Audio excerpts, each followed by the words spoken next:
तो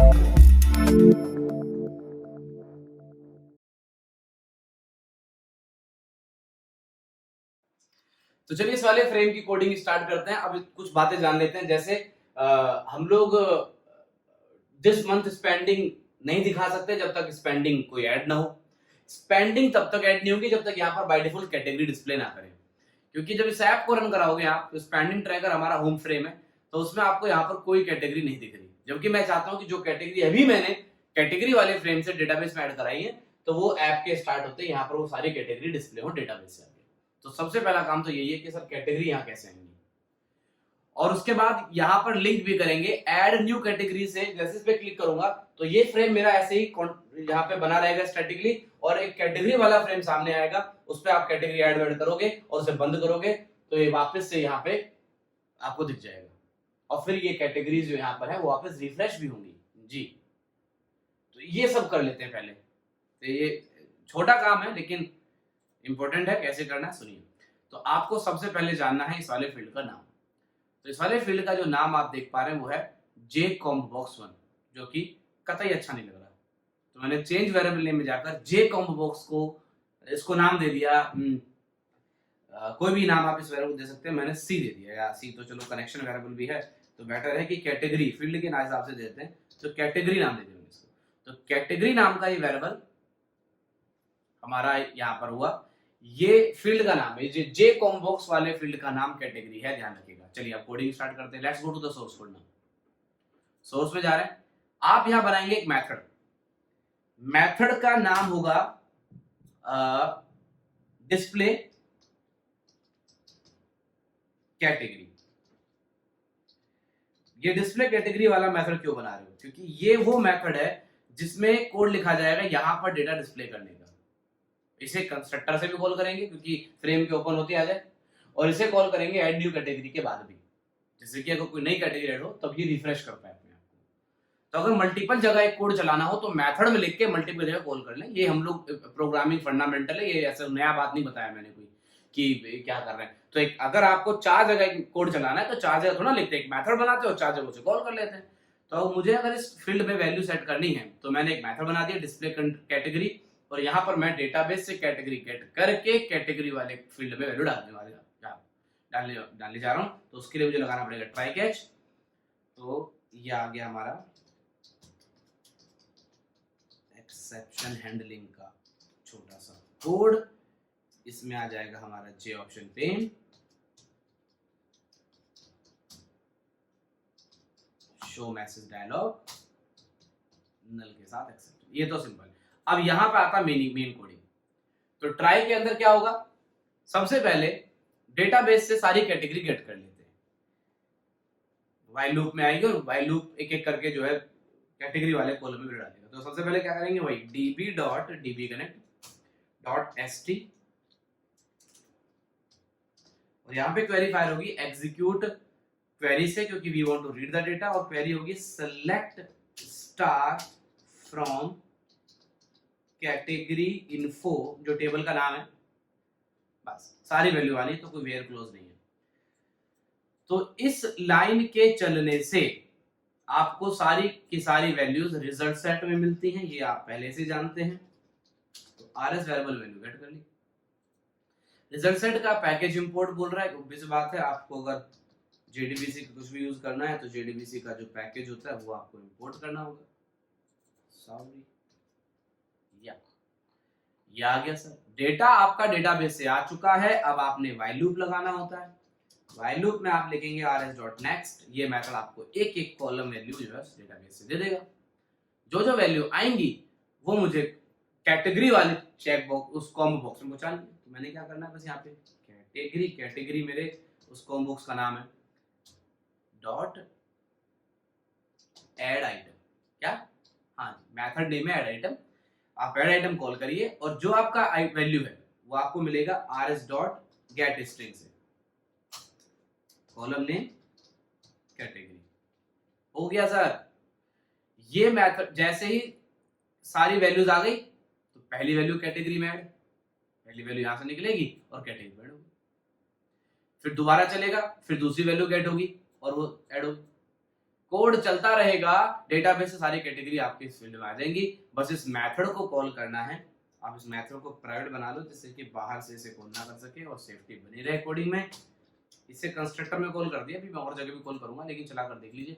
जैसे चला कर देगा तो मुझे यहाँ पर कुकिंग ऑयल ही दिख रहा है बस। क्या कुकिंग ऑयल ही है क्या? एक ही वैल्यू रह गई क्या? Let's check it out. सब डिलीट कर दिया। हाँ, सब डिलीट तो कर दिए थे। तो एक ही वैल्यू, मल्टीपल वैल्यू होती तो मल्टीपल दिखती। चलिए मल्टीपल ऐड कर देते हैं। इस वाले फ्रेम से ऐड कर सकते हैं ना हम लोग, इससे तो पुराना वाला है, तो कोई प्रॉब्लम नहीं है। हम यहां से इसको भी ऑन कर लेते हैं। ऐड न्यू कैटेगरी पे क्या होगा? ये वाला कोड समझ में आया ना? क्या करा हमने? तो ये कोड हमारा क्या कर रहा है, डेटाबेस से कैटेगरी लेके आता है और जो हमारा कॉम्बो बॉक्स है उसमें वैल्यू डाल रहा है। अब मैं ऐड न्यू कैटेगरी पे क्या करूंगा, ऐड न्यू कैटेगरी पे अपन कैटेगरी वाले फ्रेम को डिस्प्ले करेंगे। बस कैटेगरी वाले फ्रेम का नाम है कैटेगरी। कैटेगरी क्लास का ऑब्जेक्ट बनाओ और एक मेथड कॉल करो सेट विजिबल ट्रू। तो इससे क्या होगा, रेफरेंस भी बनाया इस बार मैंने। भाई दो तरीके होते हैं क्लास के मेथड कॉल करने के लिए। अगर एक ही मेथड कॉल करना है तो आप पहले ऑब्जेक्ट बनाओ फिर उस ऑब्जेक्ट से मेथड कॉल करो। एक तरीका तो ये होता है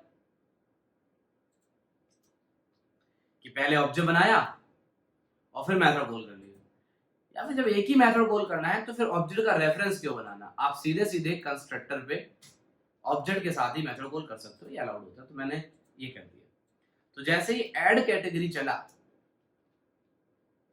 आप खुद देखिए आपके सामने क्या हो रहा है।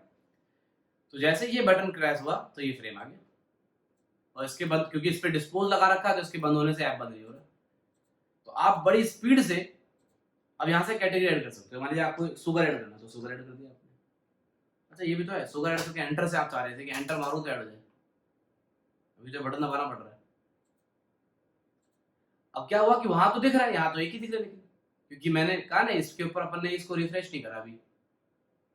यहाँ पर एक बटन जो है यहाँ पर ऐड कर दूंगा जिसका नाम, जिसको हम लोग बोल देंगे रिफ्रेश बटन। तो रिफ्रेश इसका नाम रख दिए। इस बटन का जॉब बस कैटेगरी रिफ्रेश करने का है।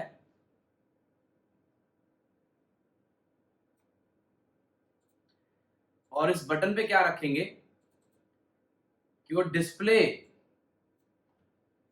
क्योंकि हमें क्या करना है कि भैया जब आपने कैटेगरी ऐड करी तो कॉम बॉक्स की वैल्यू वापस से आ जाए।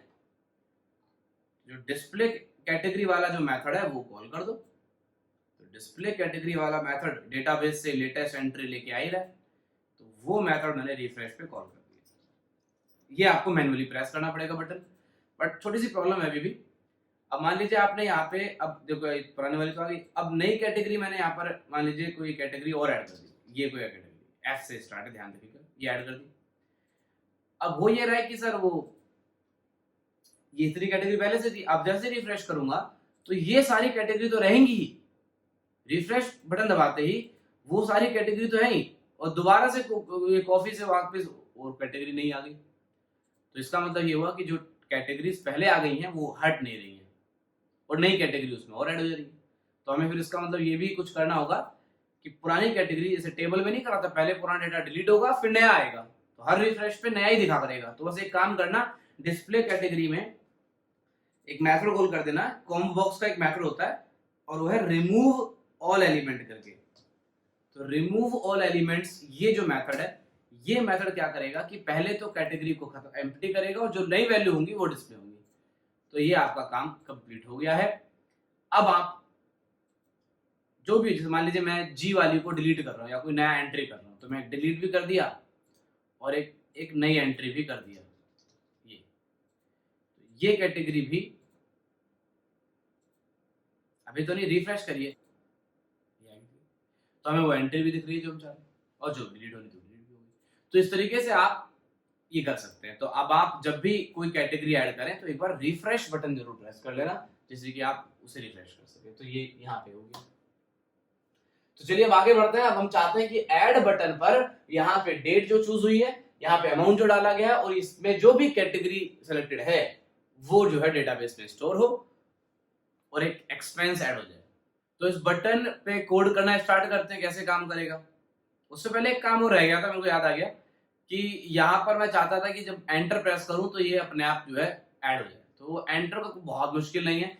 ऐड पे जो मेथड कॉल हो रहा है, ऐड पे कौन सा मेथड कॉल हो रहा है, जे बटन एक्शन परफॉर्म। बस आप, क्योंकि ये सारा कोड, या दो ऑप्शन है, या तो सारा कोड कॉपी करो, ये सारा कोड कॉपी करो और इस टेक्स्ट फील्ड के एंटर पे लिख दो। कैसे, टेक्स्ट फील्ड पे राइट क्लिक करा, इवेंट में गए और एक्शन परफॉर्म्ड में वो कोड लिख दिया, वो ऊपर का सारा कोड यहाँ पेस्ट कर दिया। तो इससे क्या होगा कि अब आप एंटर भी प्रेस करेंगे, जैसे आपने कोई कैटेगरी डाली, एंटर करा तो काम हो गया। तो जो ऐड पे कोड है वो एंटर पे कर दो, एक्शन परफॉर्म्ड इवेंट होता है इसका भी। बट आप समझ रहे हैं कि तो सर कोड को रिपीट करने वाली बात हो गई। तो इसीलिए रिकमेंड कर रहा हूं कि आप ऐसा ना करें। जब ये सारा कोड एक मेथड में है और ये मेथड एक ऑब्जेक्ट लेता है, ऑब्जेक्ट से मतलब नहीं है, मेथड कॉल करना है बस, तो क्यों ना इस मेथड को एक नल वैल्यू पास करके कॉल कर लिया जाए। अगर मैं ये मेथड कॉल कर लेता हूं, जे बटन एक्शन पॉइंट कॉल कर दे, तो इसका मतलब क्या होगा, जब ये वाला एक्शन पॉइंट चलेगा तो ये अपने आप ऊपर वाला कॉल हो जाया करेगा। तो आपको कोड रिपीट नहीं करना पड़ा। तो जो इवेंट पहले से चल रहा है उसको अपने इवेंट से कॉल कर लो। Yes, it is working again. Sorry, delete का दबा दिया क्या? हाँ, डिलीट करना गया था। सॉरी, ओहो, मैंने जे बटन 2 को कॉल कर दिया है। जे बटन 2 तो डिलीट वाला बटन है, तो अब इसके एंटर पे डिलीट वाला कोड चल रहा है ना। तो मैंने 1 लिखना है प्लीज। है तो जो कॉपी करोगे भाई, ये वाला कॉपी हो गया था गलती से। ठीक है, okay, now it is working fine. आप ये एंटर सक्सेसफुली एडिट। आप डिलीट करना चाहे डिलीट कर सकते हैं सबको। तो ये डिलीट हम लोग यहाँ पे कर रहे हैं। ये अर्जी फर्जी एंट्रीज हटा रहा हूँ क्योंकि इनका कोई सेंस नहीं है जी। तो सर वो एंटर वाला कोड समझ में आ गया होगा। बस हमने क्या करना है, जो इवेंट आपको कॉल करना है उससे बस वहां से फंक्शन कॉल करके एक वैल्यू नल पास करके हम लोग ऐसा कर सकते हैं। तो अब बात करते हैं स्पेंडिंग ट्रैकर के ऐड बटन की। तो सब इस ऐड बटन पे कोडिंग करने के लिए आपको पता होना चाहिए इस वाले फील्ड का नाम क्या है, इस वाले फील्ड का नाम क्या है, इस वाले फील्ड का नाम क्या है। इसका तो पता है, इसका नाम तो कैटेगरी है। इन दोनों फील्ड्स का नाम क्या है, क्योंकि इनसे वैल्यू गेट होगी। तो इस वाले फील्ड का नाम है जे डेट चूजर, जिसको मैंने कर दिया डी, और इस वाले फील्ड का नाम है जे टेक्स्ट फील्ड 1, इसको कर दिया मैंने A. D for date, A for amount, और ये हो जाएगा हमारा कैटेगरी के लिए, कैटेगरी हमने रखा ही हुआ है, इसको चेंज नहीं करेंगे तो कई जगह चेंज करना पड़ जाएगा। तो ऐड बटन पर अपन आते हैं और यहाँ पर इसको इवेंट हैंडलिंग में इसके जाते हैं। यहाँ पर कोडिंग होगी। सबसे पहले तीनों फील्ड की वैल्यू गेट कर लो। सबसे पहले तो एक्सेप्शन हैंडलिंग के लिए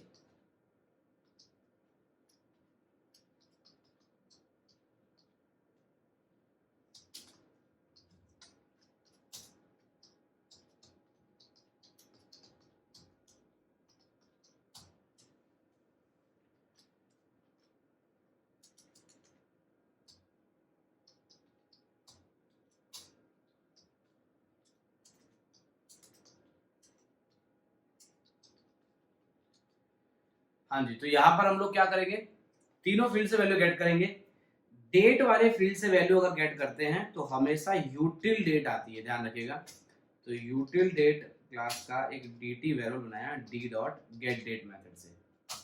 तो डेट मिल गई सर, सेलेक्ट, अगर कुछ सेलेक्ट हो गई तो डेट मिलेगी, नहीं तो नल मिलता है, ध्यान रखिएगा। उसके बाद जो आपका टेक्स्ट फील्ड है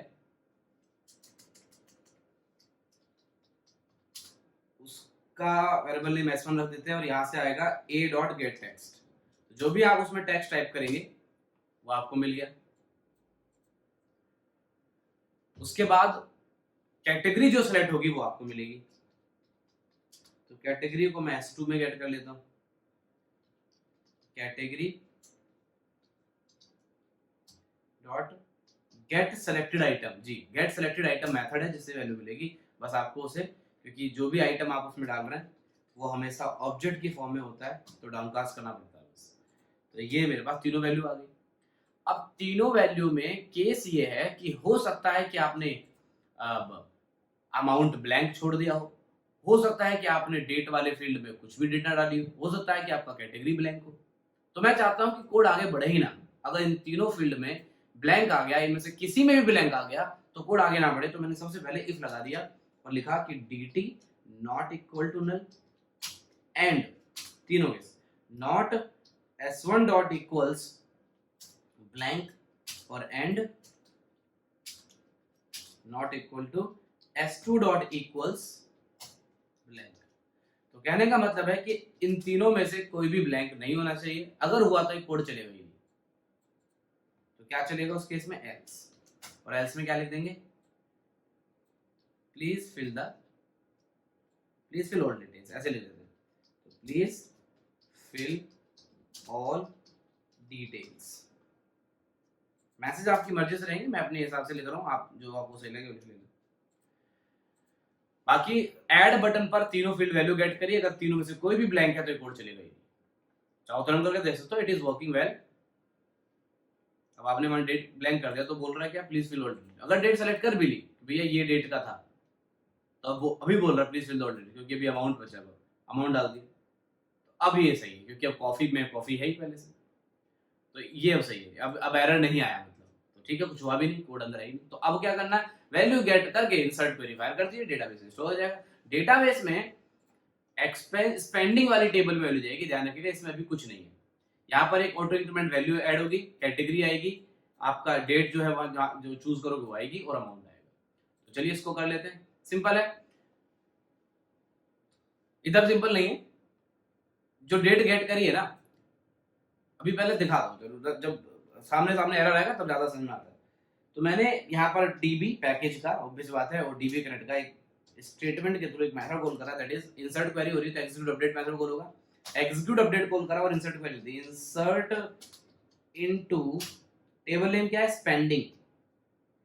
स्पेंडिंग्स है शायद, लेट मी चेक जी, स्पेंडिंग्स है। तो टेबल नेम है spendings, insert into table spendings. और इस बार ऑटो इंक्रीमेंट के केस में क्या होता है कि आपको फील्ड के नाम भी बताने हैं, वैल्यूज तो आप बताएंगे ही, साथ में किस किस कॉलम की वैल्यू, क्योंकि डेटाबेस में 4 कॉलम है, स्पेंडिंग टेबल में 4 कॉलम है, लेकिन मैं वैल्यू तो 3 भेज रहा हूँ, 3 वैल्यू भेजूंगा ना, क्योंकि एक तो ऑटो इंक्रीमेंट होगी। तो जो ऑटो इंक्रीमेंट होती है वो क्वेरी के थ्रू बताना पड़ता है कि भाई ये वैल्यू मैं भेज रहा हूँ। जैसे मैं क्या क्या भेजूंगा, मैं डेट भेजूंगा, एस डेट है वहां पे तो एस डेट भेजूंगा, कैटेगरी भेजूंगा, जो सीक्वेंस यहाँ लिखोगे, अब या तो यहाँ से मैच करा लो sequence, category S date amount, या फिर जो आप यहाँ लिखेंगे वो मैटर करता है। हालांकि ये 3 वैल्यू मैं भेजूंगा तो तीनों वैल्यू यहाँ पे आ जाएंगी। The first one is category. Category क्या है, तो कैटेगरी हमारा एक वैरचर वैल्यू है, तो मैंने कैटेगरी स्टोर किस में है, S2 में माइंडेड। तो S2 वेरिएबल में हमने कैटेगरी स्टोर कर रखी है, C में कर लेता हूँ थोड़ा अच्छा लगेगा। तो मैंने यहाँ पे डबल कोट्स डबल प्लस में C डाल दिया, फिर कोमा लगा के डेट भी सिंगल कोट में जाता है, ध्यान रखिएगा। तो यहाँ पे डबल कोट्स और डबल प्लस में डेट डाल दिया। डेट के साथ एक इशू आएगा अभी, और जो अमाउंट है उसे पार्स करना पड़ेगा क्योंकि अमाउंट डेटाबेस में नंबर है। तो मैंने a is equal to amount is equal to integer dot parseInt method से S1 को पार्स कर लिया, अगर वो ब्लैंक नहीं है तो पार्स होगा, और अमाउंट को हम यहाँ पे लिख देंगे ऐसे, डबल सिंगल कोट लगाने की जरूरत नहीं है इस बार, क्योंकि वैरचर वैल्यूज जो होंगी वो सिंगल कोट में जाती है। कहाँ गलती हुई, insert into spending category as date amount, and category हो गया, dt हो गया, और ये अमाउंट हो गया। ये देखिए ये थोड़ा सा ये एक्स्ट्रा लग गया, गुड। ये हाँ अब सही है, अब पूरा हो गया। तो ये ब्रैकेट कंप्लीट हो गया, ये वाला ब्रैकेट कंप्लीट हो गया, क्वेरी आपकी सही है। सब कुछ होने के बाद एक मैसेज आना चाहिए सक्सेसफुली इंसर्शन का,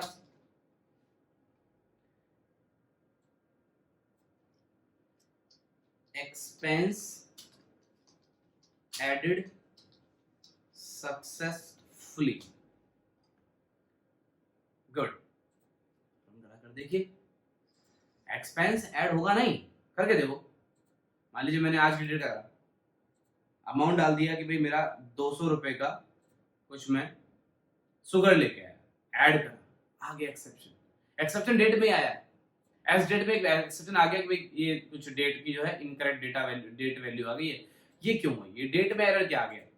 तो पॉइंट ये है कि जो डेटाबेस में डेट सपोर्ट है वो जावा की यूटिल डेट नहीं होती है। तो जावा की यूटिलिटी डेट केवल डेट ऑपरेशंस, बेसिक ऑपरेशंस करने के लिए बनाई गई है।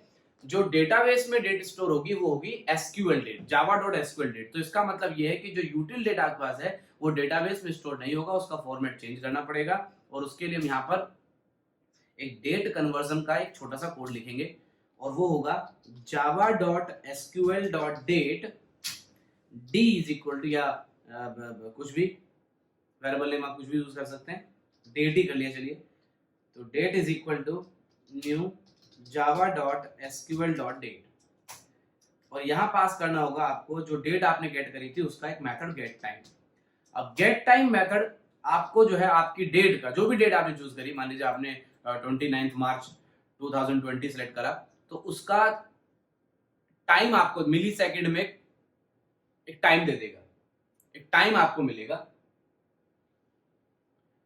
टाइम क्या है थोड़ा डिटेल बता दूं।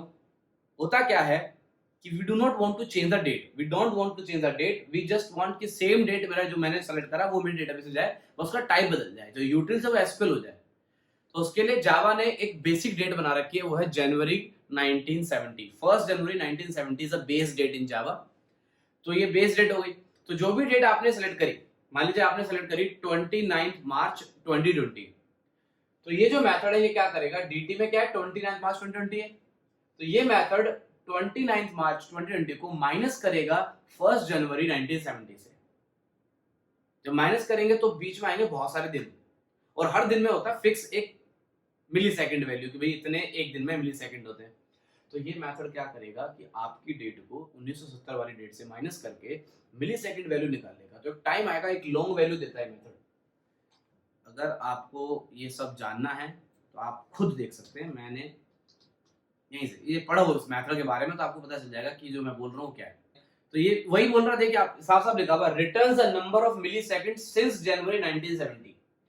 तो जो भी डेट उसमें रिप्रेजेंटेड है वो उससे उसे माइनस करके एक मिली सेकेंड वैल्यू रिटर्न करता है, लॉन्ग टाइप का इसका वैल्यू है। बाकी विश्वास तो है, सब चल रहा है। तो डेट आ गई सर। अब इस डेट को आपने यहाँ पे पास करना है डीटी की जगह पे, क्योंकि वो यूटिल डेट नहीं लेगा, वो एसक्यूएल डेट लेगा। अब चला कर देख लो सर, खुशी खुशी आपकी एंट्री डेटाबेस में एज एक्सपेंस ऐड हो जाएगी और एक ऑटो इंक्रीमेंट के हिसाब से एक वैल्यू हो जाएगी। तो मैंने यहाँ पर 200 रुपए का शुगर अगर लिया है तो ये देखिए सक्सेसफुली एडेड, और डेटाबेस में जाके चेक कर लो कि आपको एक एंट्री मिली कि नहीं मिल गई। अब ऐसे आप कितना भी एक्सपेंस अपने हिसाब से ऐड कर सकते हैं। अगर आपने कहा भी ठीक है मैं जो है 300 रुपए का मैं कुकिंग ऑयल लेके आया, तो कुकिंग ऑयल आ गया। अब जो भी ऐड हो रहा है तो वो यहाँ भी डिस्प्ले होने चाहिए, तुमने ये ऐड कर दिया, वो हम लोग कर लेंगे, वो हम लोग अभी कैटेगरी वाले फ्रेम पे भी कर रहे थे। तो सेम कोड होगा, बस फील्ड ज्यादा है, बट आप ऐड कर पा रहे हैं कि नहीं। तो चीजें बड़ी आसानी से हो पा रही हैं। तो अब एक चीज और बताता हूँ, बड़ी इंटरेस्टिंग सी है, कई लोग बोलते हैं सर ये चीज होनी चाहिए कि अमाउंट वाले फील्ड में कोई करेक्टर टाइप ना कर दे, क्योंकि अगर किसी ने करेक्टर टाइप कर दिया तो यहाँ पे आ जाएगा एक्सेप्शन। अब एक्सेप्शन हमने हैंडलिंग कर रखी है, हालांकि कोई प्रॉब्लम नहीं है, हमारे सॉफ्टवेयर में एरर नहीं आया, रन टाइम पे एक्सेप्शन आ गया, ये वैल्यू ऐड नहीं हो गई है क्योंकि हमने पार्सिंग करी है, पार्सिंग हो नहीं पाएगी इसकी।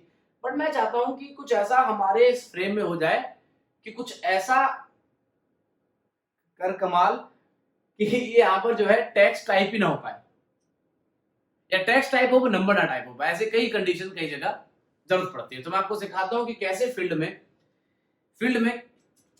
टेक्स्ट फील्ड में ऐसा क्या कोड करें कि उसमें जो है आपकी मर्जी के ही कैरेक्टर्स टाइप होंगे, ऐसा कैसे करते हैं वो बता देता हूं, ये बड़ा इंपॉर्टेंट रहता है। तो उसके लिए हम लोग को करना है इवेंट में जाना, और यहाँ पे की इवेंट में की टाइप्ड इवेंट में जाइएगा। तो टैक्स फील्ड के की टाइप इवेंट में आपने जाना है और यहां पर आपने कोड लिखना है। कोड सबसे पहले तो जो भी करेक्टर टाइप होता है, जान लो जो भी आप करेक्टर टाइप करते हैं वो इस इवेंट क्लास के ऑब्जेक्ट में स्टोर होता है। हमें इस ऑब्जेक्ट के ऊपर एक मेथड कॉल करना है, उसका नाम है गेट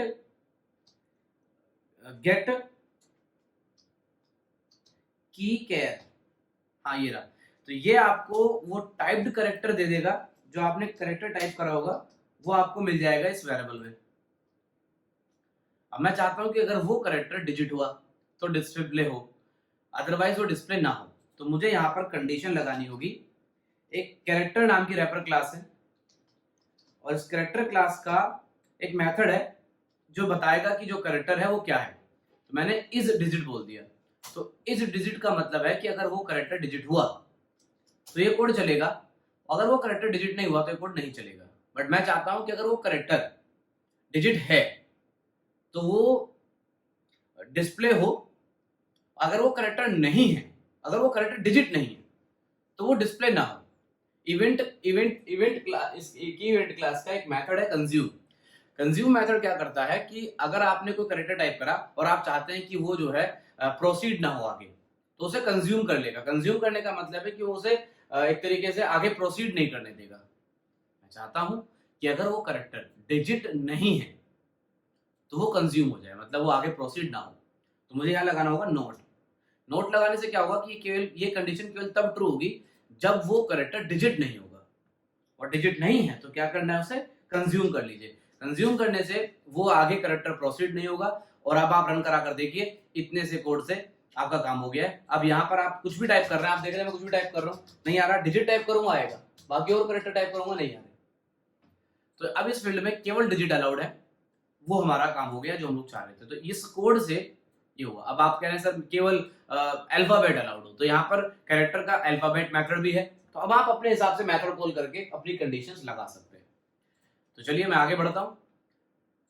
तो हमारा जो मेन जॉब है वो ये है कि सर इस डेट फील्ड से डेट गेट करिए, यहां से अमाउंट गेट करिए, यहां से कैटेगरी गेट करिए और फिर उसे इंसर्ट क्वेरी से इंसर्ट कर दीजिए, जो मैंने कर भी रखा है। डेट गेट कर लिया और इंसर्ट हो भी रहा था।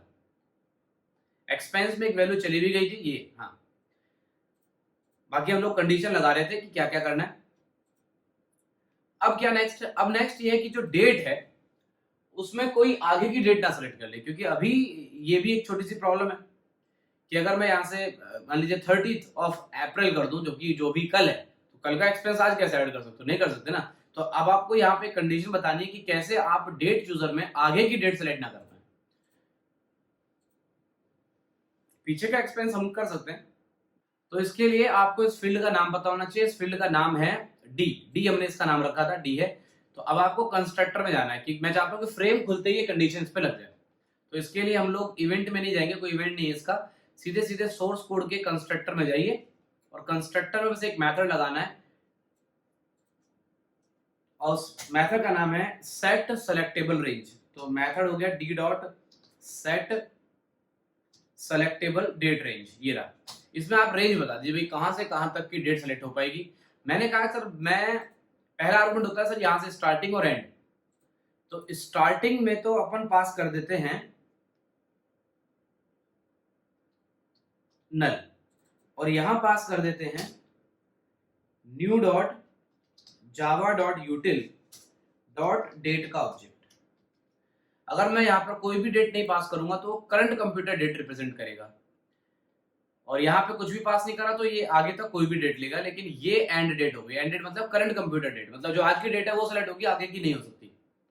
रन करा कर देखिए इस ऐप को। तो यहाँ पर मैं डेट आगे कोई भी 6 सेलेक्ट कर रहा हूँ, बट यू कैन सी मैं 30 सेलेक्ट ही नहीं कर सकता। आप ईयर बढ़ाएंगे तो ईयर भी अगर बढ़ रहा है तो भी कुछ सेलेक्ट नहीं हो पा रहा। तो ये हो गया हमारा सिंपल सा कोड।